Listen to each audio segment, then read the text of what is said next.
తిరుమల ఏడుకొండల్లో ఇంకో కొండ శేషాద్రి అండి. మరి దీనికి ఈ పేరు ఎందుకు వచ్చిందంటే శ్రీ మహావిష్ణువు ఆదేశానుసారం భూలోకంలో స్వామి విహారం కోసం శేషుడు ఈ పర్వత రూపాన్ని ధరించడం వల్ల దీనికి శేషాచలము అనే పేరు వచ్చిందట.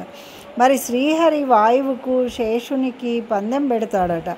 శేషుడు వెంకటాద్రికి చుట్టుకుంటాడు, వాయువు మహావేగంతో వీస్తాడు. మరి శేషుడు స్వర్ణముఖి తీరం వరకు వెళ్తాడు. మహావిష్ణువు ఆజ్ఞతో వెంకటాద్రి విడిపడుతుంది.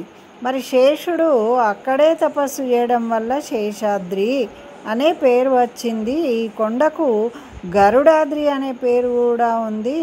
శ్వేత వరాహ కల్పంలో వరాహస్వామి ఆజ్ఞ ప్రకారం గరుత్మంతుడు శ్రీవైకుంఠం నుంచి ఈ పర్వతాన్ని తీసుకుని రావడం వల్ల ఈ కొండకు గరుడాద్రి